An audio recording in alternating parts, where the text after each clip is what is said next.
25. 이틀 후 그는 소속 연대를 찾아내고 중대본부에 귀대 신고를 했다.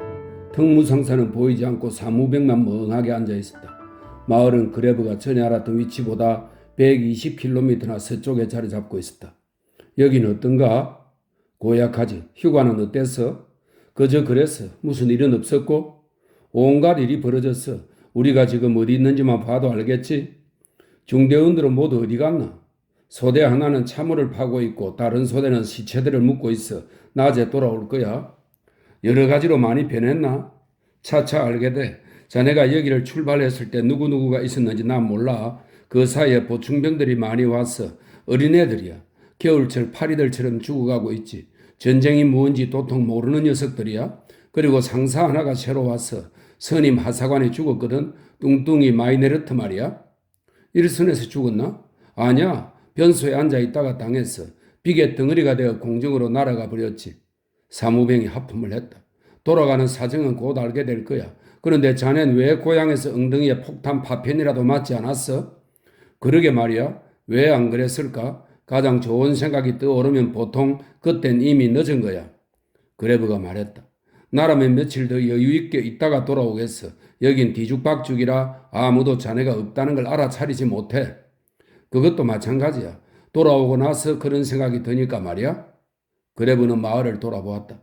지난번에 있던 마을과 비슷했다. 마을들은 어디나 다 비슷비슷했고 어디나 다 황폐해져 있었다. 하나 다른 점이 있다면 이제 눈이 거의 남아있지 않다는 것이었다. 온통 축축하고 질퍽질퍽했다. 장화는 깊이 빠졌고 지늙은 구두를 벗기려는 것처럼 꽉 붙들고 놓아주지 않았다.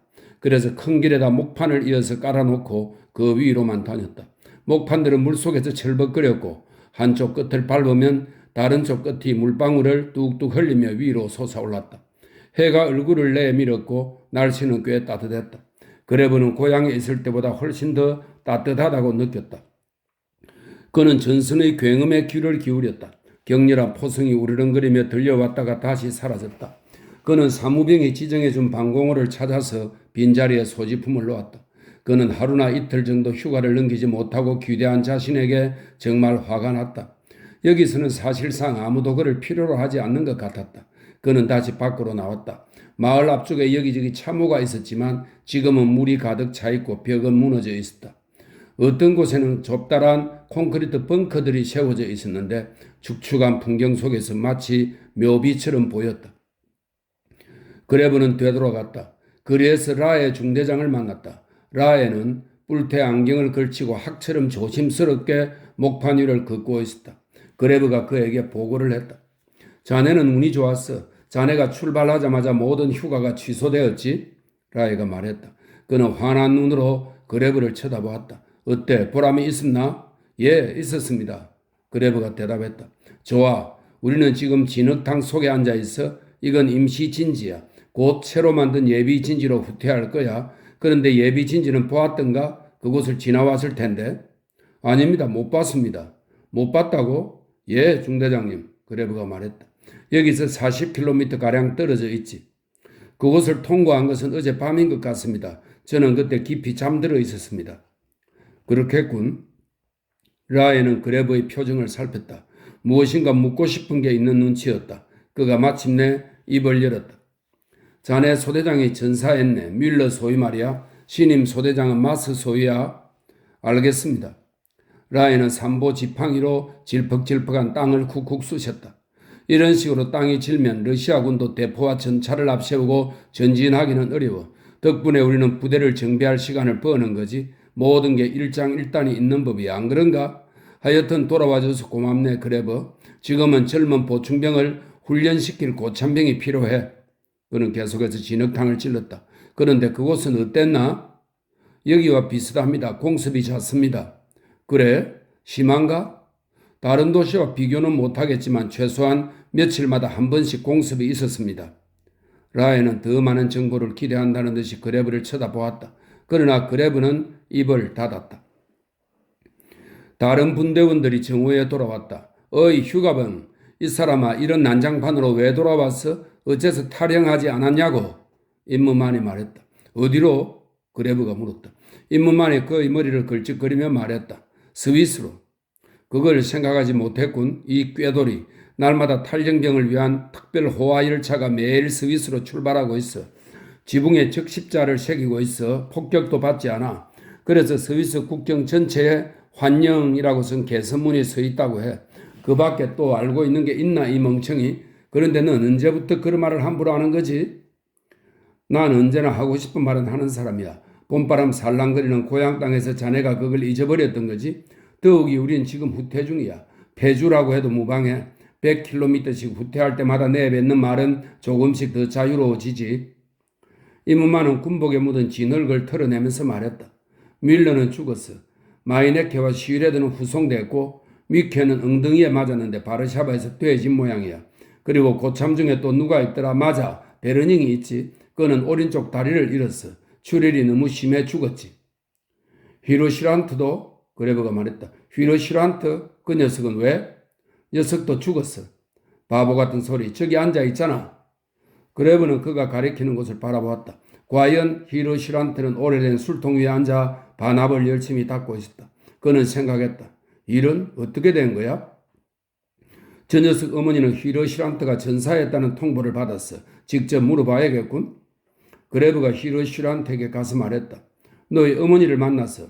정말 그런 거야? 약속을 잊지 않았다고? 나 너가 그렇게 할 거라고는 생각지 않았어. 왜 못 믿는 거야? 나를 위해 무언가를 해주는 사람을 지금까지 만나지 못했거든. 사실은 그레브도 그 일을 겨우 떠올린 것이었다. 어머니는 어때? 어떻게 지내신대? 내가 잘 지낸다고 말씀드렸지? 히로시란트가 물었다. 히로시란트, 너희 어머니는 너가 전사한 걸로 알고 있어. 중대로부터 통지를 받았나 봐. 뭐라고? 있을 수 없는 일이야. 너희 어머니가 나한테 직접 그렇게 말씀하셨어. 히로시란트가 그레브를 물끄러미 쳐다보았다.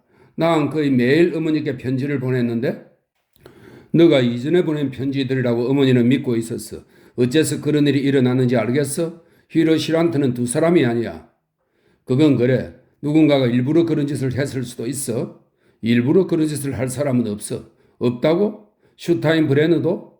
그 녀석도 아직 살아있나? 물론 그 녀석은 특무상사가 죽고 나서 이틀간 본부에서 근무하도록 명령을 받은 적이 있었어. 마침 그때 사무병도 병으로 입원했고.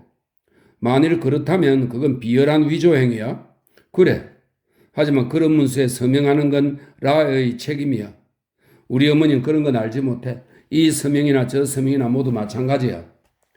그레브는 갑자기 그 일이 슈타인 브레너의 소행이라는 사실을 처음보다 더 분명히 깨달았다.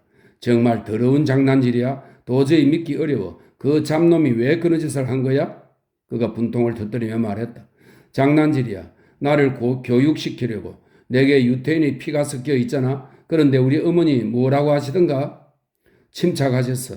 즉시 어머니께 편지를 보내 내가 말한 것을 그대로 써. 내가 방문했던 일을 기억하실 테니. 어머니가 편지를 받아보려면 오래 걸리겠지? 그레브는 히로시란트 입술이 부들부들 떨리는 것을 보았다. 같이 중대본부로 가자. 거기서 정정문을 작성해서 전보를 보내는 거야. 그렇지 않으면 라에게 가든가. 그가 제안을 했다. 그건 할 수 없어. 왜 안 된다는 거야? 더 이상의 일도 할 수 있어. 슈타인 브레너를 고소할 수도 있는 거라고. 안 돼. 난 할 수 없어. 아무것도 증명할 수 없어. 그리고 그렇다 하더라도 아니 일러 바칠 수도 없어. 난 할 수 없어. 모르겠어? 알겠어 히로시란트. 하지만 이런 일을 영원히 묻어둘 수는 없는 거야. 그레브가 화를 내며 말했다. 그레브는 저녁을 먹고 나서 슈타인 브레너를 만났다. 슈타인 브레너는 갈색 얼굴에 쾌활한 표정이었다. 햇볕에 보기 좋게 그을린 것이 마치 고딕 양식에 등장하는 천사의 모습 같았다. 고향의 분위기는 어때? 그가 물었다. 그레브가 반합을 내려놓고 말했다. 국경에 도착하자마자 친위대 대위가 우리를 불러 모으고는 국내 정세에 대해 한마디라도 발설하면 엄한 처벌을 내릴 거라고 경고하더군. 슈타인 브레너가 웃었다. 나 자신이 친위대 소속이야. 나한테는 아무 말을 해도 돼. 그렇게 한다면 나는 가련한 당나귀 신세가 되고 말 거야. 제국 군대의 계획을 방해하는 자는 총사령을 받게 돼 있어. 슈타인 브레너가 웃음을 거두었다. 말을 그럴듯하게 하는군. 저 너머에 무언가 재앙이 기다리고 있기라도 한 것처럼. 난 아무 말도 하지 않아. 다만 친위대 대위가 우리에게 했던 말을 되풀이할 뿐이야. 슈타인 브레너는 그레브를 이리저리 훑어보았다. 너 결혼했지 안 그래? 어떻게 알았어? 나 뭐든지 알아. 본부에서 보았군. 잘난 척 하지 말게. 넌 종종 본부에 가잖아. 그렇지? 필요할 때면 언제든 가지. 나도 이번에 휴가를 가면 결혼할 거야. 그래? 상대는 있나? 고향에 있는 친위대 사령관의 딸이야. 물론 그럴 테지. 그레브가 빈정거렸지만 슈타인브레는 한쪽 귀로 흘려들었다. 혈통이야 둘 다 1급이지. 그는 자신의 말에만 열중해 있었다. 난 스칸디나비아 프리슬란드계이고 여자는 라인 니드 작센계지. 우린 육아수당과 인종수당을 받게 돼 있어. 당연히 아이들은 교육상 특권을 누리게 될 거야. 이 모든 걸 당에서 제공하지. 그리고 5년이 지나면 내 아내는 모범적인 어머니로서 제국여성협회에서 중요한 직책을 맡게 돼. 만일 쌍둥이나 새 쌍둥이를 낳는다면 총통께서 직접 그들의 대부가 되어주시는 거야. 아마도 2, 3년 내로 5번째 아이를 낳게 되면 총통께서 더 총애를 베푸실 테지. 그러면 나의 일생은 완벽하게 보장받는 거야. 상상해 보라고 하고 있어. 바로 인종의 품종 개량이라는 거지. 유대인도 근절해야 하지만 독일인을 순혈로 대체하는 일도 중요해. 새로운 지도자 인종으로 말이야. 넌 유대인을 많이 해치웠나 보구나. 슈타인브레너가 씩 웃었다. 너가 내 수행 기록을 본다면 그런 건 묻지 않을 거야. 그땐 정말 멋진 시절이었지. 그는 속내를 털어놓을 듯이 그레브에게로 몸을 기울였다. 난 전속을 신청했어. 친위대 사단으로 복귀하려고 말이야. 거기로 가야 신나는 일이 벌어지지. 출세 기회도 더 많아지고 모든 것이 대규모로 이루어지지. 더러운 러시아 놈들에게는 지기용 군법 회의 같은 건 필요도 없어. 그냥 송두리째 처치해버리는 거지. 얼마 전에는 오후 한나절 만에 폴란드인과 러시아인 배반자들을 300명이나 해치웠지. 그래서 6사람이나 독일 십자가 훈장을 받았어. 여기서는 기껏해야 시시한 게릴라들만 걸려들어. 그 정도를 죽여서는 훈장도 못 받아. 너가 없는 동안에 기껏 6명 정도를 처치했을 뿐이야. 소탕대대나 친위대 보안부에선 몇백씩 몇천씩 잡아들이고 있지. 그러면 출세길이 훤히 보이는 거야. 그레브는 러시아의 붉은 노을을 바라보았다. 까마귀 몇 마리가 마치 검은 천조각처럼 벌럭거리고 있었다. 슈타인브레는 완벽한 땅의 산물이었다. 그는 완벽하게 건강하고 완벽하게 훈련을 받았으며 완벽하게 자신의 생각은 없고 완벽하게 비인간적이었다. 자동 기계와도 같은 그에게는 총기 소재나 체조나 살인이나 모두 똑같은 일이었다. 너가 히로시란트의 사망 통지서를 그의 어머니에게 보냈지. 그렇지? 누가 그렇게 말하던가? 난 이미 알고 있었어. 너가 알 리가 없어. 무슨 수로? 내가 알아내서 참 그럴듯한 장난질이군. 슈타인브레너가 웃었다. 그는 남이 비웃는 것을 알아차리는 귀가 없었다. 그의 잘난 얼굴이 만족감으로 빛나고 있었다. 너도 그렇게 생각하나? 늙은 할멈의 얼굴 표정을 한번 상상해봐. 그리고 나한테는 아무 일도 일어날 리가 없어. 히로시란트 녀석은 오히려 무언가 말하기를 두려워할 테니 설령 그가 항의를 하는 일이 있더라도 착오라고 하면 그만이야. 흔히 있는 일이니까. 그레브가 그를 날카롭게 쳐다보았다. 배짱이 대단해. 그가 말했다. 배짱이라고? 그만한 일에 무슨 배짱까지. 단지 웃자고 한 짓이야. 그렇지 않아. 배짱이 필요해. 누구든 그런 짓을 하면 그 자신이 곧 죽거든. 잘 알려진 이야기지.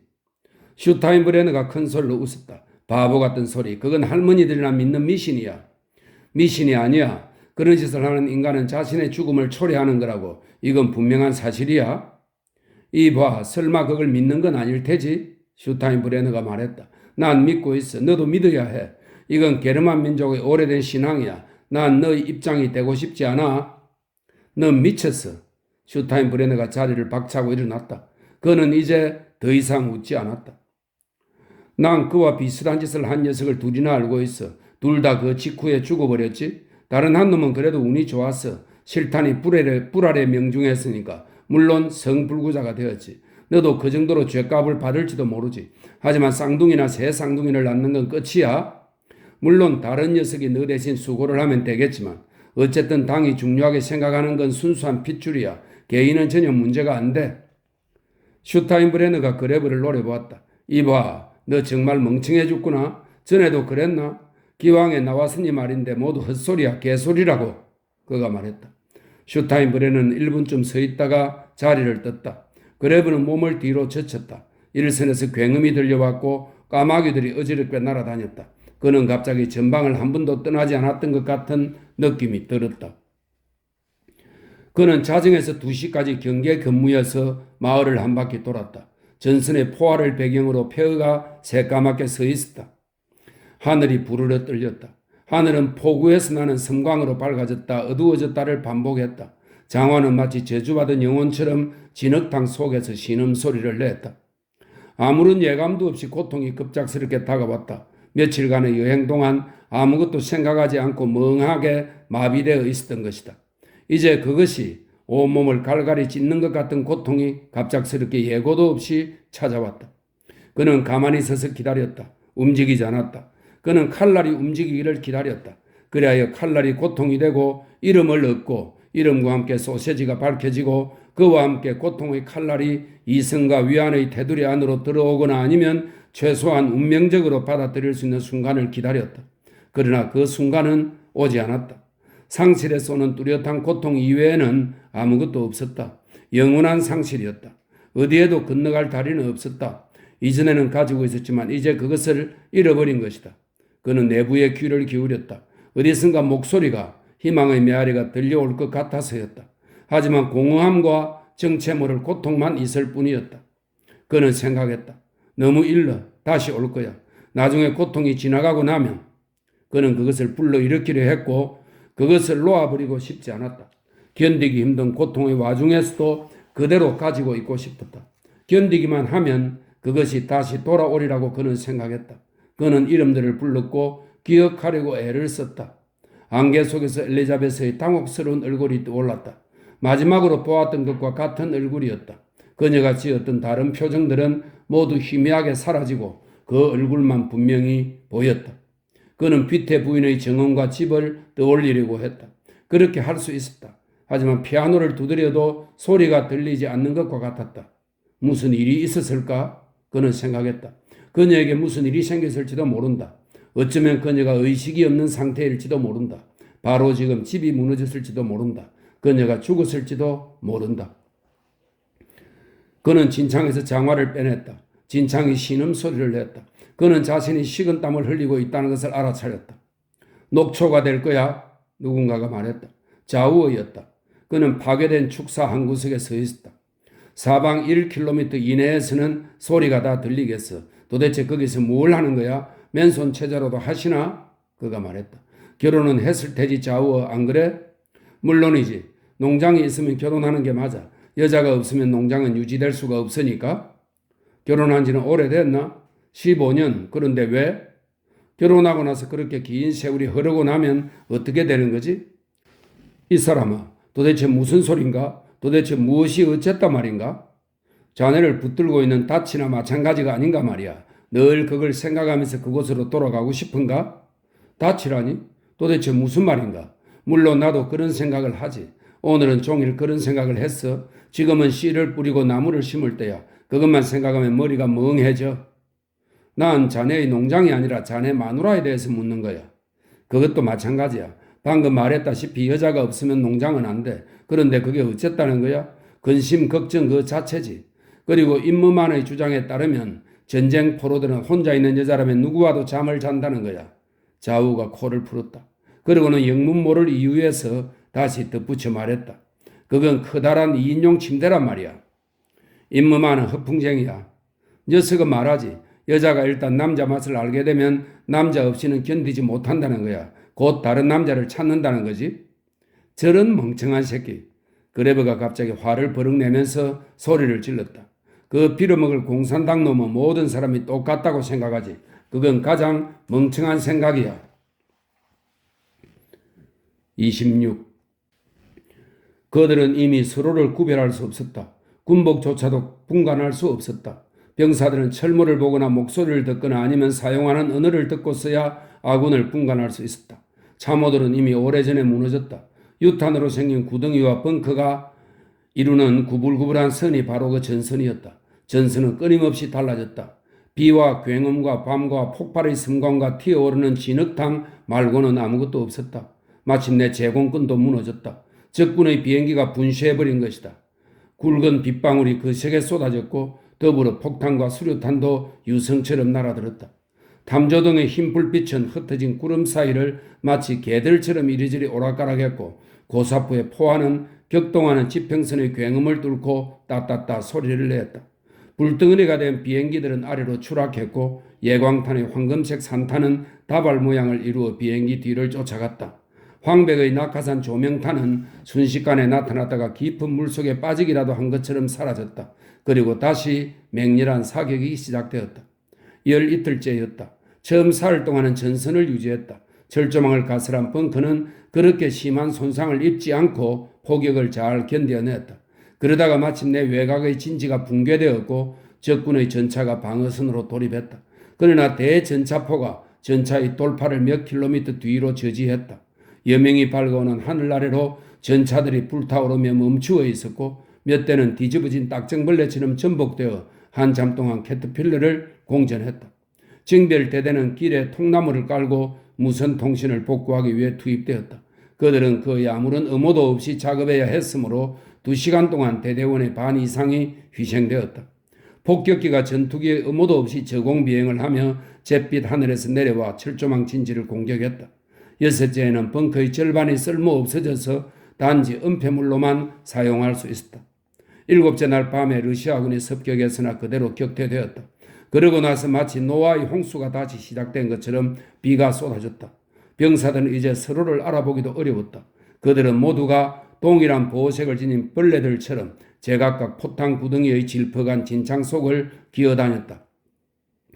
중대는 기관총을 장치한 파괴된 진지 2개에 의존하고 있었다. 그 뒤로는 박격포가 대기하고 있었다. 남은 병사들은 포탄 구덩이와 무너진 담벼락의 잔해 뒤에 쪼그리고 앉아 있었다. 라에가 한쪽 진지를, 마스가 다른 쪽 진지를 방어했다. 그들은 그렇게 사흘을 버텼다. 이틀째 탄약이 거의 바닥났다. 러시아군이 마음만 먹으면 간단히 돌파할 수 있을 정도였다. 하지만 공격은 없었다. 해가 기울 무렵 독일군 비행기가 몇 대 날아와 탄약과 식량을 투하했다. 병사들은 그중 일부를 가져와서 먹었다. 밤에 지원군이 도착했고 공병대가 통나무 길을 완성했다. 무기와 기관총이 보충되었다. 그러나 1시간 후 포병의 준비 포격도 없이 기습 공격이 감행되었다. 전선 50m 지점에서 러시아군이 갑자기 나타났다. 러시아군이 던진 수류탄 중 일부는 폭발하지 않았다. 하지만 러시아군은 전선을 돌파했다. 깜빡이는 폭발의 섬광, 그레브는 바로 눈앞에서 철모와 그 밑의 하얀 눈, 크게 벌린 입, 그리고 그 뒤로 살아있는 나뭇가지처럼 마디가 붉어진 팔을, 수류탄을 던지려고 쳐든 적군의 팔을 보았다. 그는 재빨리 총을 쏘았고 수류탄을 던질 줄도 모르는 바로 옆의 보충병에게서 수류탄을 빼앗아 던졌다. 수류탄이 폭발했다. 멍청아, 안전핀을 뽑아야지. 나한테 넘겨, 뽑지 말고. 그가 보충병에게 소리를 질렀다. 두 번째 수류탄은 터지지 않았다. 사보타주. 순간 그의 머릿속으로 이 생각이 지나갔다. 포로들의 사보타주야. 그들이 지금 우리에게 반기를 든 거야.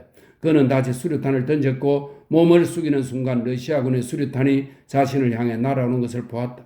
그는 진창 속으로 납작 엎드렸고 동시에 폭발의 압력과 채찍으로 두들겨 맞는 듯한 충격과 자신에게 내려덮치는 흙덩이를 느꼈다. 그는 손을 뒤로 뻗으면서 고함을 질렀다. 어서 빨리 내놔. 손에 수류탄이 넘겨지지 않자 그는 비로소 뒤를 돌아보았다. 뒤에 있던 보충병의 모습은 보이지 않았고 그의 손에 잡힌 지늙은 물컹한 살덩어리였다. 그는 손으로 훑어 금대를 찾았고 거기에 달린 마지막 수류탄 2개를 떼어냈다. 그 순간 적군의 그림자가 포탄 구덩이의 가장자리를 기어오르다가 훌쩍 뛰어넘어 계속 달리는 것이 보였다. 그는 진흙바닥에 그대로 납작 엎드렸다. 이제 잡혔다고 그는 생각했다. 잡혔어. 돌파당했어. 그는 조심스럽게 구덩이의 한쪽으로 기어갔다. 이대로 가만히 있으면 흙더미가 보호해 줄 것이다. 낙하산 조명탄의 빛 아래 보충병의 사지가 다리는 다리대로 팔은 팔대로 갈갈이 찢겨져 흩어진 모습이 드러났다. 수류탄이 바로 그의 배에서 폭발했던 것이다. 그의 몸이 폭발을 완화해 그레브를 구해준 셈이었다. 그는 포탄 구덩이의 가장자리보다 높지 않게 머리를 낮춘 채 가만히 누워있었다. 오른쪽 진지에서 기관총을 발사했다. 그리고 왼쪽 진지도 사격을 개시했다. 진지가 사격을 하고 있는 한 절망적이지는 않았다. 양쪽 진지가 협공 사격을 하면서 그 지점을 지켜내고 있었던 것이다. 러시아군도 더 이상 오지 않았다. 아마도 아군 전선의 일부만 뚫렸을 것이다. 그는 진지의 뒤쪽으로 돌아가야 한다고 생각했다. 머리에 통증이 느껴지고 반쯤은 마비된 것 같았다. 머리 뒤쪽의 상처는 좁기는 하지만 날카롭게 느껴졌다. 이것이 고참병과 보충병을 구분하는 차이였다. 보충병은 겁을 먹고 당황하기 때문에 훨씬 더 쉽게 무너지는 것이다. 만일 러시아군이 돌아온다면 죽은 척하면 되었다. 진흙탕 속에서 그를 발견하는 것도 어려운 일이니까. 하지만 총탄이 빗발치더라도 진지 가까이로 가 있으면 가 있을수록 나중에 더 좋을 것이 분명했다. 그는 구덩이의 가장자리를 기어 나와 다음 구덩이로 가서 재빨리 그 안으로 뛰어들었다. 그는 물을 한 바가지나 마시고 잠시 가만히 있다가 다시 기어갔다. 다음 구덩이에는 시체가 둘 있었다. 그는 그대로 기다렸다. 그때 수류탄 소리가 들렸고 왼쪽 진지 근처에서 수류탄이 폭발하는 것이 보였다. 러시아군이 돌격하여 진지를 양쪽에서 공격했다. 기관총이 불을 토했다. 잠시 후 수류탄 터지는 소리가 멎었다. 그러더니 이번에는 진지 쪽에서 사격을 개시했다. 그레브는 앞쪽으로 기어갔다. 아무래도 러시아군이 돌아올 것 같았다. 그들은 아마도 커다란 구덩이 속에 병사들이 있다고 짐작할 것이다. 그러므로 작은 구덩이에 피해 있는 것이 좀 더 안전할 것이다. 그는 작은 구덩이에 도달해 그 안에 누워 있었다. 빗방울이 거세게 쏟아졌고 기관총이 불을 뿜었다. 그러자 폭격이 다시 시작되었다. 오른쪽 진지에 직격탄이 떨어졌고 진지는 공중으로 흩어져 날아가 버린 것 같았다. 축축한 아침이 느릿느릿 밝아왔다. 그레브는 여명이 시작되기 전에 탈출할 수 있었다. 파괴된 전차 뒤에서 그는 자우와 보충병 2명을 만났다. 자우의 코에서는 피가 흐르고 있었다. 수류탄이 바로 옆에서 터졌던 것이다. 보충병 1명은 배가 터져 창자가 드러나 있었고 비가 그 안으로 떨어졌다. 배를 동여맬 만한 것도 없었고 붕대를 감는다 해도 소용이 없었다. 빨리 죽는 편이 차라리 나았다. 다른 보충병은 다리가 부러져 있었다. 포탄 구덩이에 추락했는데 물컹물컹한 바닥에서 왜 다리가 부러졌는지 이해가 되지 않았다.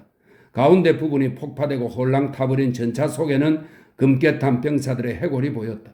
한 병사의 상체는 전차 밖으로 나오다 걸려 있었다.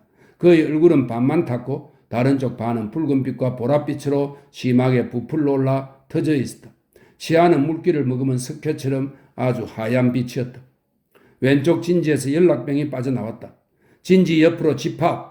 그가 쉰 목소리로 말했다. 구덩이 속에 또 누가 있나? 모른다. 그런데 위생병은 없나? 모두 죽었거나 부상이다. 연락병은 진지로 다시 기어갔다. 위생병을 데려올게. 아니면 붕대라도 가지고 오겠어. 그레브가 배에 빗물이 스며들고 있는 보충병에게 말했다. 보충병은 아무 대꾸도 하지 않았다. 그는 창백한 입술로 아주 작게 쪼그라든 채 진흙 바닥에 누워 있었다. 너를 들것에 태워서 끌고 갈 수는 없어. 그레브는 다리가 부러진 병사에게 말했다. 이런 진창에서는 안 돼. 우리한테 매달려서 성한 다리로 뛰어봐. 그들은 병사를 양쪽에서 부축하여 구덩이에서 구덩이로 비틀거리며 옮겼다.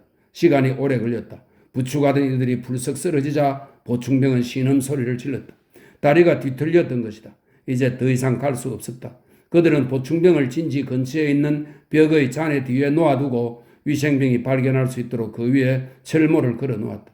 그 옆에는 러시아군 2명이 쓰러져 있었다. 한 명은 목이 없었고 다른 한 명은 엎어져 있었는데 그 아래가 온통 붉은 피로 물들어 있었다. 러시아군의 시체가 여기저기 보였다. 그리고 이어서 아군의 시체도 보였다. 라에는 부상을 입었는데 왼쪽 팔에 붕대를 근성으로 감고 있었다. 중상자 3명은 빗속에 천막으로 덮여 있었다. 붕대는 더 이상 없었다. 1시간 후에 융크스 보급기 한 대가 상자를 여러 개 투하했다. 그러나 너무 앞쪽 러시아군이 있는 곳에 떨어지고 말았다. 7명이 살아왔다. 나머지는 오른쪽 진지에 모여 있었다. 마스 소위는 전사했다. 라이네케 특무상사가 대신 지휘하고 있었다. 탄약은 얼마 남지 않았고 수류탄 투척병은 모두 전사했다. 그러나 중기관총 2대와 경기관총 2대는 아직 제대로 작동했다. 징벌 중대에서 10명의 지원병이 왔다. 그들은 탄약과 통조림을 운반해왔고 들것을 가지고 와서 부상병도 실어갔다. 그중 2명은 100m도 채 가기 전에 공중으로 날아가 버렸다. 폭격으로 오전 내내 그의 모든 연락이 두절되었다. 한낮이 되자 비가 그치고 해가 얼굴을 내밀었다. 그러자 날씨가 바로 더워졌고 진흙이 말라 땅이 딱딱해졌다. 놈들은 경전차로 공격에 올 거야. 제기랄 대전차포는 어디 있지? 꼭 있어야 돼. 그게 없으면 우린 끝장이야. 라에가 말했다. 폭격이 계속되었다. 오후에 다시 융크스 보급기가 날아왔다. 보급기는 메스 슈미트기의 호위를 받았다. 적군의 슈트르 모비기가 나타나 이들을 공격했다. 2대가 격추됐다. 이어서 메스슈미트기가 2대에 떨어졌다. 융크스기는 더 전진할 수가 없어서 보급 상자를 후방에 떨어뜨렸다. 메스슈미트기가 공중전을 펼쳤다. 아군기는 러시아기보다 빨랐다. 하지만 러시아기는 아군기보다 3배나 많았다. 아군기는 달아나야 했다. 다음 날 시체에서 썩는 냄새를 풍기기 시작했다. 그레브는 진지 안에 앉아 있었다. 아직도 22명이 남았다. 반대편에도 라이네케가 이와 비슷한 수의 병사들을 모아놓았다. 나머지는 전부 죽거나 부상을 당했다. 원래는 120명이었다. 그는 앉아서 총기를 닦았다. 오물이 잔뜩 묻어 있었다. 아무 생각도 하지 않았다. 그는 다만 하나의 기계에 불과할 뿐이었다. 과거는 아무것도 떠오르지 않았다. 그저 거기 앉아서 대기하고 자고 경계하고 방어할 준비만 갖추고 있었다. 다음 날 아침 전차가 돌진해 왔다. 지난밤에 대포와 박격포와 기관총 때문에 진지는 고립되어 있었다. 전화선은 몇 차례 복구되기는 했으나 이내 다시 두절되었다. 오기로 예정되었던 지원병은 도착하지 않았다. 독일의 포병은 약해져 갔다. 러시아군의 포화는 치명적이었다. 진지는 2차례나 직격탄을 맞았지만 잘 견뎠다. 하지만 그것은 이미 진지라고 할 수도 없었다. 마치 폭풍우를 만난 배처럼 흙탕물 속에 잠겨 비틀거리는 콘크리트 덩어리에 불과했다. 바로 가까이에 대여섯 번 포탄이 떨어져 진지를 뒤흔들어 놓았다. 포탄이 떨어질 때마다 병사들은 벽으로 부딪혔다. 그레브는 탄환이 어깨에 서쳐 찰과상을 입었지만 붕대를 맬 수 없었다. 조금 남아있는 곤약을 뿌릴 뿐이었다. 진지가 굉음을 내면서 좌우로 흔들렸다. 진지는 이제 폭풍우를 만난 배가 아니라 대해의 바다에서 기관이 멈춘 채 흔들리는 잠수함이었다. 시간이라는 것도 더 이상 존재하지 않았다. 시간도 마찬가지로 어딘가도 발사되어 없어져 버린 것 같았다. 병사들은 어둠 속에 쪼그리고 앉아 기다렸다. 불과 2주 전에 거닐었던 고향의 도시는 이제 더 이상 존재하지 않았다. 휴가라는 것도 없었고 엘리자베스라는 여인도 더 이상 존재하지 않았다. 모든 것은 죽음과 죽음 사이에 있는 거친 꿈에 지나지 않았던 것이다. 로켓 하나가 솟아올랐다가 꺼져버린 30분 동안의 망상일 뿐이었다. 이제 오로지 진지가 있을 뿐이었다. 러시아군의 경전차가 돌진했다. 보병들이 그 뒤를 따라 함께 돌진했다. 중대는 전차들을 그대로 통과시키고 뒤따르던 보병들에게 십자포화를 퍼부었다. 달아오른 기관총의 총신에 병사들의 손은 화상을 입었다. 그들은 쏘고 또 쏘았다. 러시아군의 대포는 이미 그들을 포격할 수 없었다. 전차 2대가 방향을 틀어 굴러오더니 포격을 가했다. 어차피 반격도 할 수 없는 일방적인 게임이었다. 기관총으로는 전차를 상대할 수가 없었다. 병사들은 틈새를 향해 사격했다. 하지만 그런 식의 사격은 소발로 쥐잡기였다. 사격을 뚫고 나온 전차들이 포격을 가하자 진지가 진동하고 콘크리트가 갈라졌다. 수류탄! 라이네크가 고함을 질렀다. 그는 한 다발로 묶은 수류탄을 어깨에 걸치고 입구 쪽으로 기어갔다. 그는 일제 사격이 끝나자 진지로부터 엄호를 받으며 밖으로 기어나갔다. 기관총 사수들은 저 전차를 공격하라. 라이가 명령했다. 기관총은 전차에 접근해 궤도 바퀴를 폭파하려고 하는 라이네케를 엄호했다. 그의 가망없는 시도였다. 러시아군의 중기관총이 불을 뿜었다. 잠시 후 전차들 중 하나가 포격을 멈추었다. 누구도 전차가 폭발하는 것을 보지는 못했다. 잡았다. 임무만의 소리를 질렀다. 당원 동지들을 향해 사격을 하는 그는 더 이상 공산당원이 아니었다. 자신의 생명을 지키기 위해 싸우는 동물일 뿐이었다. 전차는 더 이상 불을 뿜지 않았다. 기관총이 2번째 전차를 향해 사격을 가하자 전차는 방향을 돌리더니 사라졌다. 6대를 격파했어. 라이가 외쳤다. 놈들은 돌아올 것이다. 모든 기관총은 일제 사격을 하라. 보병들을 저지해야 한다. 라이네케는 어디 있어? 생각이 돌아온 임무만이 물었다. 아무도 몰랐다. 이후 라이네케의 모습은 보이지 않았다. 그들은 오후 내내 저항을 계속했다. 양쪽의 진지는 가루가 되었지만 사격은 멈추지 않았다. 하지만 점차 뜸해지기 시작했다. 탄약이 거의 바닥이 났다. 병사들은 통조림을 먹고 구덩이에 괴한 물을 마셨다. 히르시란트는 손에 관통상을 입었다. 태양이 타올랐다. 하늘은 반짝이는 거대한 구름으로 가득했다. 진지는 피와 화약 냄새가 진동했다. 버려진 시체들은 잔뜩 부풀어 올랐다. 잠을 잘 수 있는 사람들은 모두 잤다. 진지가 고립되어 있는지 아니면 아직 연락이 가능한지도 알 수 없었다. 밤이 되자 폭격은 더 격렬해졌다. 그러다가 갑자기 폭격 소리가 그쳤다. 그들은 적군의 공격을 예상하고 밖으로 몰려나갔지만 공격은 없었다. 2시간 동안 조용하기만 했다. 이 조용한 2시간이 격전보다 더 병사들의 기운을 갉아먹었다. 새벽 3시 진지는 뭉개진 강철과 콘크리트 덩어리 그 이상도 그 이하도 아니었다. 그들은 밖으로 나와야 했다. 6명이 죽었고 3명이 부상을 입었다. 후퇴를 해야 했다. 복부에 관통상을 입은 병사를 몇백 미터 끌고 갔지만 그는 죽고 말았다. 러시아군이 다시 공격을 시작했다. 중대는 기관총 2대로 싸워야 했다. 그들은 포탄 구덩이 속에 진을 치고 필사적으로 방어했다. 그러고는 다시 퇴각했다. 러시아군은 그들을 실제 이상으로 강하게 보았다. 그 때문에 그들은 목숨을 건질 수 있었다. 2번째 공격에서 좌우가 쓰러졌다. 머리에 총탄을 맞고 적사했다. 조금 후 히르슈란트가 허리를 구부리고 달리다가 쓰러졌다. 그는 천천히 몸을 돌리고는 그 자리에 누워있었다. 그레브가 그를 구덩이 속으로 끌어당겼다. 그는 구덩이 안으로 미끄러지면서 굴러 떨어졌다. 그의 가슴은 총격을 받아 찢겨져 있었다. 그레브는 그의 몸을 더듬다가 피 묻은 지갑을 발견하고 그것을 주머니에 쑤셔 넣었다. 이제 그의 어머니에게 그가 살아있다고 편지를 쓸 이유는 없었다. 그들은 이제 2번째 방어선에 도달했다. 잠시 후 다시 후퇴하라는 명령이 내려졌다. 중대는 전투 현장에서 빠져나왔다. 예비 진지가 이제 전선이 되었다. 그들은 몇 킬로미터 후방에 집결했다. 중대에서 살아남은 병사는 30명이었다. 며칠 후 보충병을 받아 중대는 다시 120명이 되었다. 그레브는 야전병원에서 프레젠부르크를 만났다. 임시로 설치한 막사였다. 프레젠베르크는 왼쪽 다리가 뭉개져 있었다. 우선 절단하고 보겠다는 거야. 그가 말했다.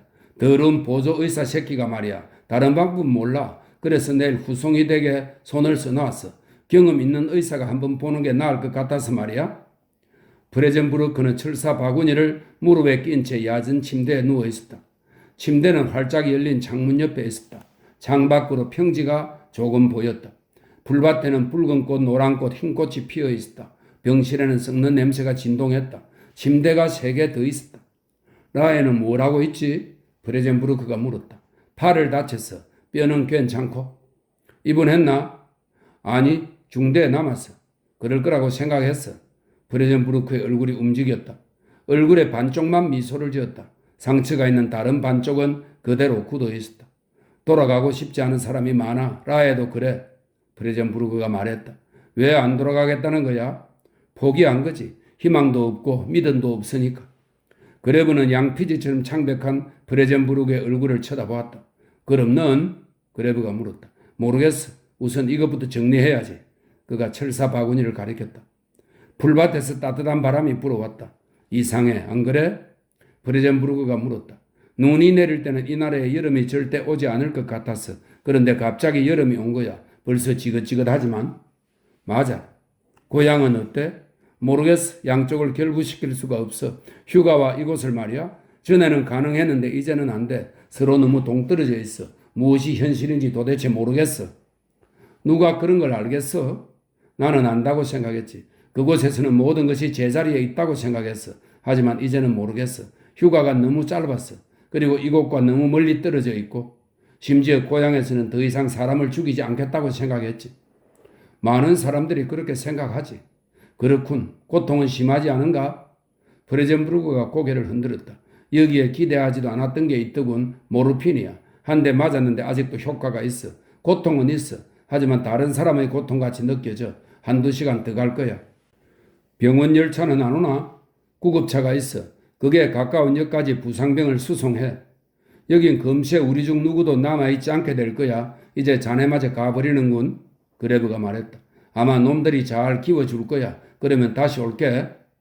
그들은 서로 쳐다보았다. 둘 다 그 말이 사실이 아니라는 걸 알고 있었다. 난 믿고 싶어. 프레젠부르크가 말했다. 적어도 모르핀의 효과가 떨어지지 않는 1-2시간 동안은 말이야. 제 얘기를 인생의 어떤 순간은 너무 짧아 안 그래? 그러고 나서 아무것도 알 수 없는 또 다른 인생이 다가오는 거지. 이게 말하자면 나의 제2의 전쟁이야. 자네는 나중에 뭘 할 건가? 무언가 생각나는 게 있나? 프레젠부르크가 슬쩍 미소를 지었다. 다른 사람들이 나를 어떻게 대해줄지 모르겠어. 난 우선 그 점이 궁금해. 여기서 빠져나갈 거라고는 생각지도 않았거든. 여기서 땡땡 인생 종칠 줄 알았어. 그러니 이제 반쯤은 인생 끝난 걸로 생각하는데 익숙해져야 돼. 그게 더 간단한 길인지는 모르겠어. 거기 비하면 다른 건 쉬워 보여. 시간이 지나면 더러운 짓도 다 잊히는 거야. 대가를 치러야 하는데도. 하지만 사실은 사실이야. 죽음이 모든 걸 씻어주니 어쩌니 하겠지만 그건 다 개수작이야. 그렇지 않아. 난 피곤해, 에른스트. 내가 병신이라고 느끼기 전에 일단 푹 자고 싶어. 잘 가게. 그가 그레브에게 손을 내밀었다. 자네도, 루드비, 그레브가 말했다. 물론이지. 지금은 물이 흘러가는 대로 헤엄치며 따라갈 거야. 원초적인 생명의 충동을 따라서 말이야. 이전에는 이렇지 않았어. 아마 그것도 하나의 기만이었을 거야. 하지만 그 안엔 조금이나마 숨겨진 희망이 있었어. 이젠 아무 상관도 없지만 사람들이란 자기 자신의 결말을 내려야 한다는 걸 늘 잊고 살아. 그건 우리가 소위 이성이란 것과 나란히 선물로 받은 거야. 그레브가 고개를 가로저었다. 프레젠부르크는 절반의 미소를 지었다. 자네 말이 맞아. 우리는 그러면 안 돼. 이 모든 것이 다시는 일어나지 않도록 애쓰는 게 나아. 그리고 그걸 확실하게 하려면 필요하면 이 손으로 다시 총을 잡을 거야. 그는 머리를 뒤로 눕혔다. 갑자기 맥이 빠져버린 것 같았다.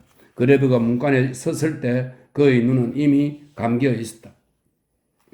그레브는 마을로 돌아왔다. 옅은 저녁놀이 하늘을 물들이고 있었다. 비는 더 이상 오지 않았다. 질퍽하던 땅은 말랐고 버려진 밭에는 꽃과 잡초가 자라났다.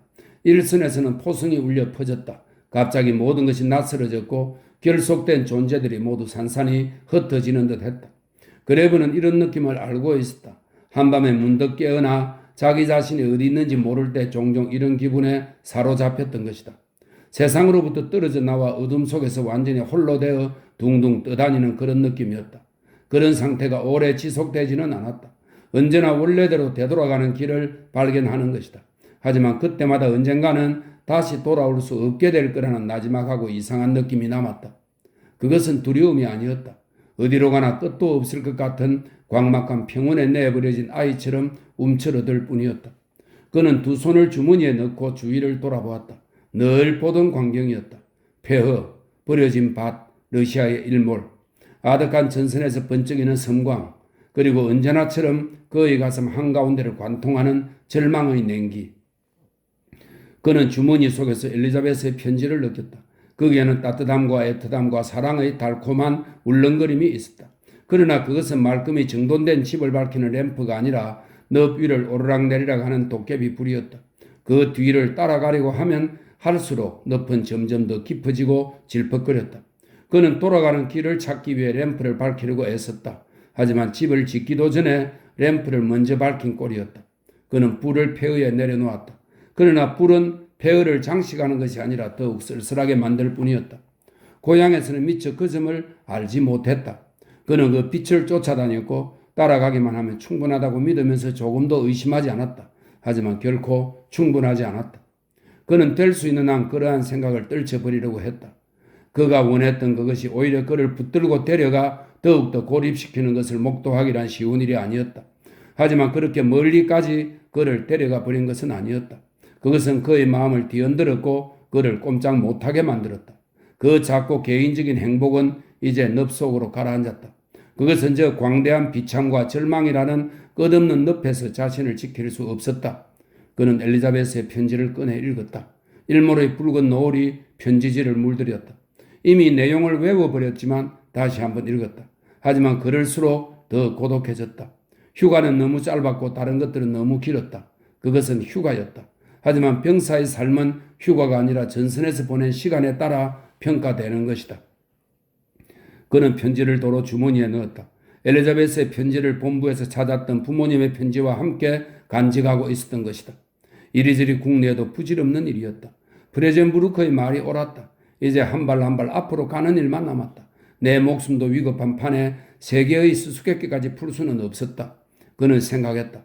나는 어째서 그녀를 마치 잃어버린 물건이라도 되는 것처럼 떠올렸을까? 하지만 내게는 그녀의 편지가 있다. 그녀는 살아있다. 마을이 가까워졌다. 음산하고 황폐했다. 마을들은 다시는 재건될 수 없을 것 같았다. 자작나무 가로수길이 하얀 집의 잔해 쪽으로 이어졌다. 이전에는 그곳에 정원이 있었을 것이 분명했다. 여기저기 꽃들이 피어있고 더러운 목가에는 동상이 하나 서 있었다. 피리를 부는 목양신이었다. 하지만 그의 장엄한 한낮을 찾아오는 자는 아무도 없었다. 보충병 몇 명만이 과일나무 아래서 익지도 않은 벗지를 줍고 있었다. 27. 마지막 글입니다. 게릴라다. 슈타인브레너가 입술을 핥으면서 러시아인들을 살펴보았다. 그들은 마을 광장에 서 있었다. 남자 2명과 여자 2명이었다. 여자 1명은 젊었는데 둥근 얼굴에 광대뼈가 튀어나와 있었다. 4명 모두 오늘 아침에 끌려왔다. 게릴라 같진 않은데? 그레브가 말했다. 게릴라 맞아. 아니라는 걸 어떻게 알아? 그렇게 보이진 않아. 가난한 농부들처럼 보여. 슈타인브레너가 웃었다. 그런 식이라면 이 세상에 죄인은 있을 수 없어. 그레브가 마음속으로 생각했다. 그건 그래. 네 녀석이 가장 훌륭한 사례지. 라에가 다가와 물었다. 이 자들을 어떻게 해야 하나? 그 자들은 여기서 체포되었습니다. 명령이 내려질 때까지 감금해 놓아야 합니다. 특무상사가 대답했다. 여긴 우리 일만 해도 태산이다. 왜 연대로 보내지 않는 건가? 라에는 대답을 기대하지 않았다. 연대는 더 이상 일정한 주둔지가 있는 것이 아니었다. 기껏해야 사령부에서 사람을 보내 러시아 포로들을 신문하고 나서 지시를 내리는 게 고작이었다. 마을 입구에 영주의 저택이었던 집이 있습니다. 거기에 창고가 있는데 쇠 창살도 있고 문도 철문이고 자물쇠도 단단합니다. 슈타인브레너가 보고했다. 라에가 의심스러운 눈초리로 그를 쳐다보았다. 슈타인브레너의 생각을 읽었던 것이다. 러시아의 포로들이 늘 그렇듯이 그에게서 탈주를 시도할 것이고 그러면 그것이 그들의 최후가 되는 것이다.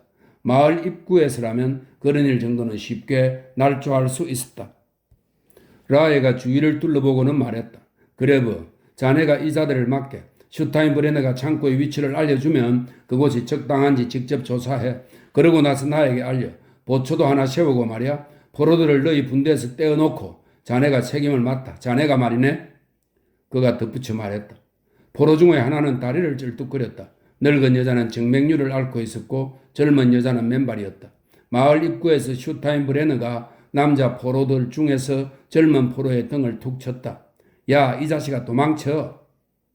사내가 몸을 돌렸다. 슈타인브레너가 웃으면서 손을 흔들었다. 달아나라고. 어서, 넌 자유야. 중년의 러시아인이 러시아어로 무언가를 말했다. 젊은 사내는 달아나지 않았다. 슈타인브레너가 장화로 그의 뒤축을 걷어찼다. 달아나라고 이 멍청아. 그만둬. 라의 명령을 들었잖아. 그레버가 말했다.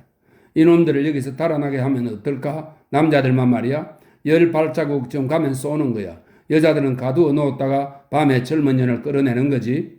슈타인브레너가 속삭였다. 그만하고 어서 꺼져. 포로들 지휘는 내가 맡았으니까. 슈타인브레너는 젊은 여자의 장단지에서 시선을 떼지 못했다. 여자는 짧은 치마를 입고 있었고 그 아래로 튼튼한 갈색 다리가 보였다. 놈들은 어차피 총살 당할 거야. 우리 아니면 보안부가 처치하겠지? 그러니까 우리는 젊은 년과 재미나 보는 거야. 말로만 떠벌리면 무슨 소용이야. 휴가에서 이제 막 돌아온 주제에. 슈타인브레너가 설명했다. 아가리 닥쳐. 네 여자나 생각해. 친위대 사령관 따님 말이야. 라에게 너에겐 창고 위치를 알려주라고 했을 뿐이야. 그게 전부야. 그레브가 말했다. 그들은 하얀 집으로 통하는 가로수 길을 걸어갔다. 여기야. 슈타인브레너가 무뚝뚝하게 말하면서 잘 보존되어 있는 작은 건물을 가리켰다. 건물은 돌로 단단하게 지어져 있었고 쇠 창살로 된 문은 밖에서 자물쇠를 채우게 되어 있었다. 그레브는 건물을 자세히 살펴보았다. 마구간이나 흙간으로 사용하던 건물 같았다. 바닥은 시멘트가 발라져 있어서 다른 도구가 없으면 밖으로 탈출하는 것이란 불가능했다. 포로들이 도구를 가지고 있지 않은지는 이미 확인해 두었다. 그는 문을 열고 포로들을 안으로 들어가게 했다.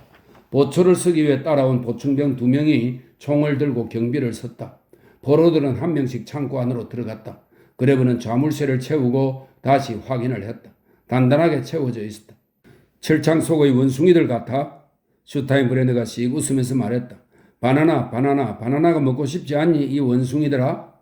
그레브가 보충병 쪽을 돌아보며 말했다.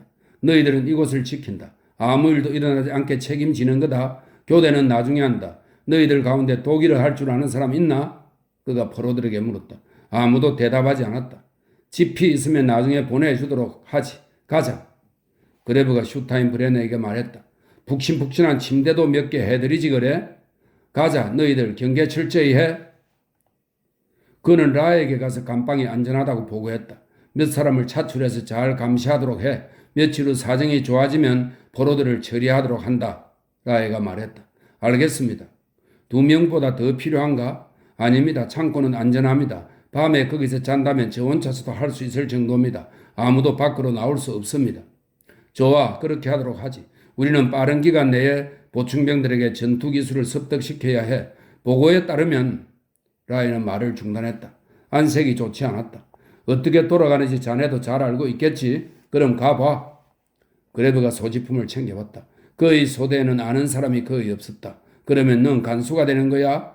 임무만이 물었다. 그래, 거기선 실컷 잘 수 있어. 새파란 놈들을 훈련시키는 것보다 낫지. 잘 시간도 별로 없을 거야. 일선이 어떻게 돌아가는지 너도 알잖아? 엉망진창이지. 다시 후퇴 중이야. 러시아 놈들이 사방에서 방어선을 돌파하고 있어. 1시간 전부터 별별 소문이 다 뜨더라. 대공세야. 이곳은 평지라서 의지할 데도 없어. 이번에는 멀찌감치 후퇴해야 할 거야. 독일 국경까지 후퇴하면 이 전쟁이 멈출 것 같아? 넌 그렇게 생각해?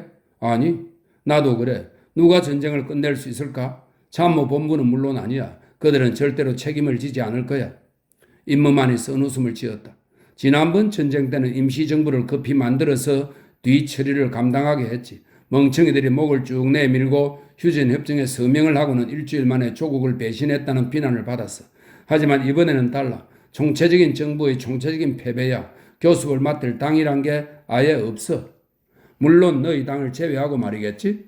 그레브가 씁쓸하게 말했다. 너한테 신물이 나도록 들었어. 그건 또 다른 총체적인 정부고 어차피 똑같아. 난 자러 가겠어? 내가 인생에서 원하는 건 마음대로 생각하고 마음대로 말하고 마음대로 행동하는 거야. 그러나 우리가 좌와 우의 메시아들을 가진 이후로 내 소망은 어떤 살인보다도 훨씬 더 큰 범죄가 되었어. 그는 임무만과 논쟁에 빠진 것에 화가 났다. 슈타인브레너와의 논쟁만큼이나 의미가 없기 때문이었다.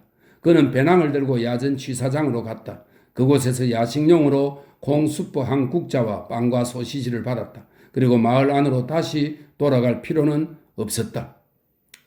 이상할 만큼 조용한 오후였다. 보충병들은 짚을 갖다 놓고 돌아갔다. 일선에서 포성이 들려오긴 했지만 오늘만큼은 조용하게 느껴졌다. 창고 앞에는 짓뭉개지고 군데군데 유탄 구멍이 있긴 해도 잔디가 깔려 있었다. 그리고 그 앞의 길 가장자리에는 꽃나무도 몇 그루 자라고 있었다. 그레브는 자작나무 가로수길 뒤편 정원에서 반쯤 남아있는 작은 건물을 발견했다. 그곳에서 창고를 감시할 수 있었다. 그 안에는 책도 몇 권 있었는데 가죽 장정의 절단면에는 금박칠이 희미하게 남아있었다. 모두 눈비에 젖어 망가졌지만 한 군만은 읽을 수 있었다. 저는 풍경을 담은 낭만적인 판화들이 있는 책이었다. 본문은 프랑스어로 되어 있었다. 그는 천천히 책장을 넘기면서 점차 그림 속으로 빠져들었다. 그림들은 그의 마음속에 고통스럽고 도달할 길 없는 그리움을 일깨웠고 그것은 책을 덮고 난 후에도 한참 동안 지속되었다. 그는 자작나무 가로수 길을 따라 연못으로 갔다. 그곳에는 더러운 오물과 잡풀 사이에서 피리를 부는 목양신의 석상이 쪼그리고 앉아 있었다. 뿔 하나가 없긴 했지만 목양신은 혁명과 공산주의와 전쟁의 와중에서 살아남았다. 목양신은 여기 있는 책들과 마찬가지로 전설의 시대, 1차 대전 이전의 시기에서 유래한 것이다. 그레브가 태어나기 이전의 시대였다. 그레브는 1차 대전 후에 태어났고 인플레이션의 공군과 전후의 불안 속에서 성장했으며 새로운 전쟁 속에서 깨어났던 것이다. 그는 연못가를 한 바퀴 돌고 밤만 남은 건물 곁을 지나 포로들에게로 돌아왔다. 그는 쇠창살 문을 쳐다보았다. 그것은 처음부터 창고에 있던 게 아니라 나중에 덧붙여진 것이었다. 어쩌면 이 저택과 정원의 주인 자신이 저 쇠창살 뒤에서 죽음을 기다리고 있었는지도 모르는 일이었다. 나이 든 여자는 잠들었고 젊은 여자는 한쪽 구석에 웅크리고 있었다. 두 남자는 선체로 기울어가는 태양을 바라보고 있었다. 그들은 그레브를 쳐다보았지만 여자는 앞만 바라보았다. 제일 나이가 많은 포로가 그레브의 거동을 주시했다. 그레브는 되돌아 나와 풀밭에 들어누웠다. 하늘 위로는 구름이 지나가고 자작나무 가지에선 새들이 제잘됐다. 푸른색 나비 한 마리가 유탄 구멍들 위에서 그리고 꽃에서 꽃으로 이리저리 날아다녔다. 조금 후에 또 다른 나비가 날아왔다. 그것들은 함께 어울렸고 서로 뒤를 쫓았다. 한 쌍의 나비는 짝을 지어 햇빛 찬란한 대기 속으로 날아갔다. 그레브는 이윽고 잠이 들었다. 저녁이 되자 보충병 한 명이 포로들의 식사를 가져왔다. 저녁 식사는 점심때의 콩수프에 물을 탄 것이었다. 보충병은 포로들이 다 먹을 때까지 기다렸다가 사발을 가지고 돌아갔다. 보충병은 담배도 가져왔는데 다른 날보다 더 많이 들어있었다. 그러나 이것은 나쁜 징조였다. 식사가 더 좋아지고 담배가 더 많이 지급된다는 것은 어려운 전투가 임박했다는 뜻이었다. 오늘 밤은 2시간 동안 특별 훈련을 받도록 지시받았습니다. 보충병은 그렇게 말하고는 심각한 눈빛으로 그레브를 쳐다보았다. 전투 연습과 수류탄 투척과 총검술입니다. 중대장의 지시에는 이유가 있는 거야. 벌을 줄이고 그런 건 아니야. 보충병이 고개를 끄덕였다. 그는 동물원의 짐승이라도 구경하는 것처럼 러시아인들을 쳐다보았다. 저들도 인간이야. 그레브가 말했다. 그렇습니다. 러시아인입니다. 그래, 러시아인이다. 총을 겨누고 여자들만 한 사람씩 이쪽으로 나오게 해. 그레브가 창살 사이로 말했다. 모두들 왼쪽 구석으로, 늙은 여자만 이쪽으로, 나중에 모두들 밖으로 나오게 할 테니까. 제일 연장자가 다른 사람들에게 뭐라고 설명을 했고 포로들은 시키는 대로 했다. 보충병이 총을 겨누고 있고 늙은 여자가 앞으로 나왔다. 그레브는 문을 열었고 늙은 여자를 밖으로 나오게 한 후 문을 잠갔다. 늙은 여자가 울기 시작했다. 총살을 당한다고 생각했던 것이다. 아무 일도 아니라고 이 여자에게 말해. 용변을 보게 하는 것뿐이라고. 그레브가 나이든 러시아인에게 말했다. 연장자가 얼른 늙은 여자에게 말했고 늙은 여자는 울음을 멈추었다. 그레브와 보충병은 담장이 2개밖에 남지 않은 건물의 한쪽 구석으로 그녀를 데려갔다. 그는 늙은 여자가 돌아오기를 기다렸다가 이번에는 젊은 여자를 밖으로 나오게 했다. 그녀는 재빨리 그리고 온순하게 그의 앞을 지나갔다.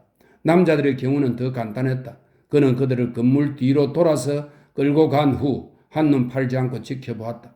젊은 보충병은 아랫입술을 앞으로 내밀고 사력을 다해 엄숙한 자세로 총을 겨누었다. 그는 마지막 사내를 창고 안으로 되돌려 넣고는 문을 잠갔다. 초긴장 상태였습니다. 보충병이 말했다. 그랬던가? 그레브는 다시 총을 내려놓았다. 돌아가도 좋아. 그는 보충병이 보이지 않을 때까지 기다렸다.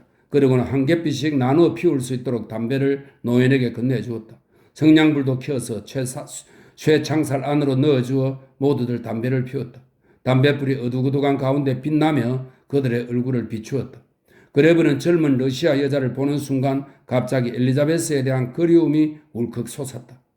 당신 좋은 사람, 늙은 러시아인이 그의 눈치를 보면서 말했다. 노인은 얼굴을 쇠창살에 바싹 맞대고 있었다. 전쟁에 졌다. 독일인들은. 당신은 좋은 사람. 그가 나지막하게 말했다. 바보 같은 소리. 왜 아니란 말이오? 우리를 꺼내주시오. 함께 가지 않겠소? 주름진 얼굴이 잠시 젊은 여자 쪽으로 얼굴을 돌렸다가 다시 그레브를 보았다. 함께 갑시다. 그리고 마루스야에 숨어서 좋은 곳 살아요 살아요. 그가 절박한 목소리로 반복해서 말했다. 그레브가 고개를 저었다. 그것은 해결책이 아니라고 그레브는 생각했다. 그건 아니야. 그렇다면 해결책은 어디에? 살아요. 죽지 말고. 포로. 당신도 죽지 말고 우리한테 오면 돼요. 우리는 죄가 없어. 러시아인이 속삭였다. 그 말은 선명하게 울렸다. 그레브는 몸을 돌려 그곳을 떠났다. 저녁의 부드러운 마지막 빛 아래 그 소리는 선명하게 울렸다. 아마도 그들은 죄가 없을 것이다. 무기도 발견되지 않았고 게릴라처럼 보이지도 않았다. 두 늙은이는 결코 아니다. 그들을 풀어준다면 보람 있는 무언가를 하는 거라고 그는 생각했다. 죄 없는 인간 몇 명을 구하는 것이다. 그러나 함께 갈 수는 없다. 그쪽으로 갈 수는 없다. 그는 주변을 맴돌았다. 다시 샘 있는 곳으로 돌아왔다. 자작나무들은 이제 하늘을 배경으로 검게 보였다. 그는 돌아왔다. 창고의 어두운 곳에서 담뱃불 하나가 빛나고 있었다.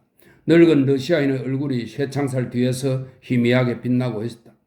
살아요. 좋아요. 우리한테서. 그가 말했다. 그레브는 나머지 담배를 꺼내 벌린 손에 내밀었고 성냥도 몇 개 꺼내어 노인에게 주었다. 이거 피우시오. 오늘 밤에. 살아요. 당신은 젊어. 그러면 전쟁은 끝. 당신은 좋은 사람. 우린 죄가 없소. 살아요. 당신도 우리도 모두. 나지막하지만 깊은 목소리였다. 그 목소리는 암그레상이 버터 하고 말하는 것처럼 살아요 하고 말했다. 매춘부가 사랑이라고 말하는 것 같았다. 부드럽고 절박하고 유혹적으로 그리고 거짓으로 마치 흥정이라도 하듯 그레브는 그 목소리에 자기가 이끌려간다는 느낌이 들었다. 닥쳐!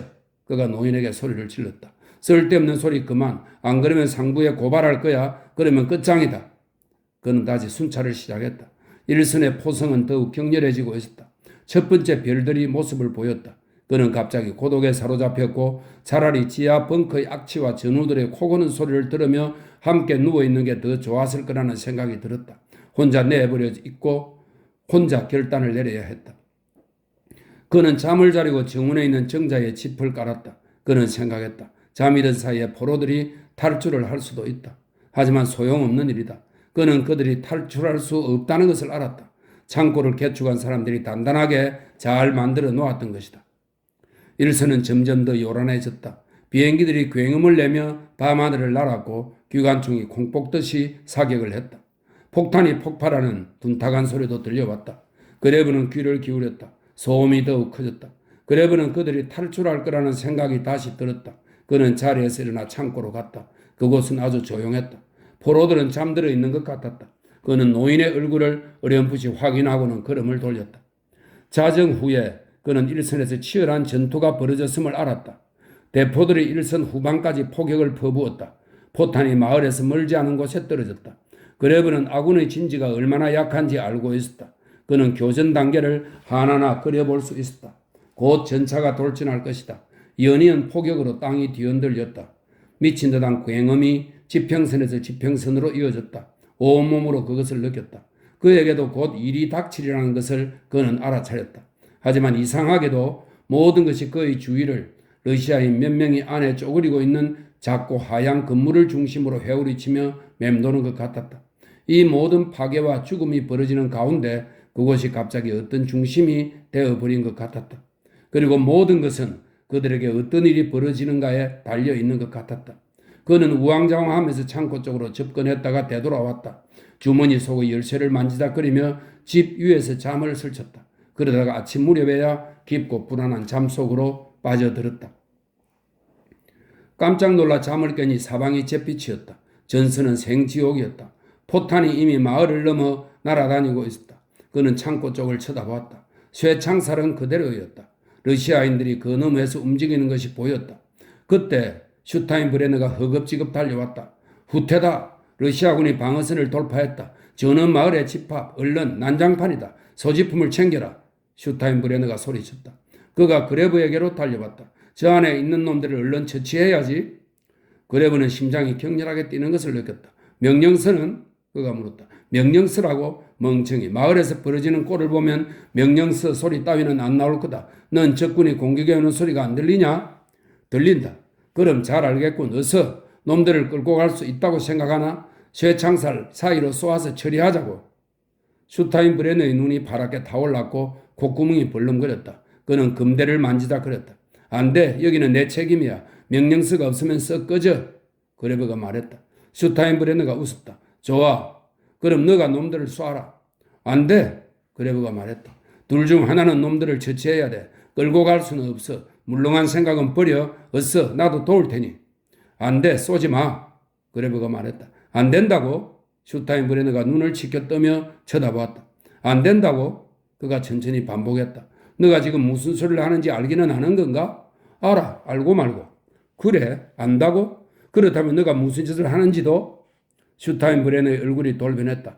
그가 권총을 잡는 순간 그레브가 총을 뽑아 그를 쏘았다. 슈타인브레너는 비틀거리다가 쓰러졌다. 그는 아이처럼 한숨을 쉬었고 그의 손에서 권총이 떨어져 나갔다. 그레브는 그의 몸뚱이를 물끄러미 쳐다보았다. 포탄이 정원위로 울부짖으며 통과했다. 그는 정신을 차리고 창고로 걸어갔다. 그리고 주머니에서 열쇠를 꺼내 문을 활짝 열었다. 가라. 그레브가 말했다. 러시아인들이 그를 쳐다보았다. 그의 말을 믿지 않았던 것이다. 그가 총을 던져버렸다. 가, 어서 가란 말이야. 그가 다급하게 말하면서 자신의 빈손을 보여주었다. 젊은 러시아인이 조심스럽게 한 발자국 밖으로 내디뎠다. 그레브는 등을 돌려 슈타인브레너가 누워있는 곳으로 되돌아갔다. 살인자. 그는 그렇게 말했지만 누구를 향해 말하는 것인지는 자신도 알 수 없었다. 슈타인브레너를 들여다보았지만 아무 느낌도 없었다. 살인자. 그가 다시 한번 말했다. 그것은 슈타인브레너와 자기 자신 그리고 다른 수많은 사람들을 향한 절규였다. 그러고 나자 갑자기 여러 생각들이 서로 충돌하기 시작했다. 그의 몸에서 돌멩이 하나가 굴러나간 것 같았다. 무엇인가가 영원히 결정되고 말았던 것이다. 아무런 무게감도 느껴지지 않았다. 그는 무슨 일이든 해야 한다는 것을 알고 있었다. 그러나 허공으로 날아가 버리지 않기 위해 무언가를 붙들어야 할 것 같았다. 머릿속이 휘청거렸다. 그는 가로수길을 따라 조심스럽게 걸었다. 무엇인가 너무도 중대한 일을 단행해야 하지만 아직 할 수 없었다. 아직. 그것은 여전히 너무 멀리 있고 너무 새롭고 고통스러울 정도로 분명했다. 그는 러시아인들을 보았다. 그들은 허리를 구부리고 여자를 앞세운 채 한 덩어리가 되어 달아나고 있었다. 그들 중에 하나가 뒤를 돌아보며 그를 발견했다. 남자의 손에는 뜻밖에도 총이 들려 있었다. 남자는 총을 들어 겨누었다. 그레브는 총구의 검은 구멍을 보았다. 구멍은 점점 커졌다. 그는 큰 소리로 부르고 싶었다. 큰 소리로 급히 소리를 질러야 할 것들이 많았다. 그레브는 총격을 느끼지 못했다. 갑자기 눈앞에 풀이 보였다. 발표에서 반쯤 이겨진 불그레한 꽃망울과 이파리가 달린 식물이 바로 눈앞에 보였다. 그 풀은 점점 더 커졌다. 이전에도 이런 광경을 본 적이 있었다. 하지만 언제였는지는 기억나지 않았다. 풀은 흔들거렸고 수그러지는 그의 머리와 점점 더 가까워지는 지평선을 배경으로 소리도 없이 홀로 서 있었다. 물론 작디 작은 질서에 쏘는 위안과 그 모든 평화도 함께했다. 풀이 점점 더 커져 마침내 하늘 전체를 가렸다. 그리고 그의 눈이 감겼다. 이렇게 해서 레마르크의 사랑할 때와 죽을 때 모두 읽었습니다. 전쟁의 처참함을 정말 리얼하게 표현한 좋은 작품이었습니다.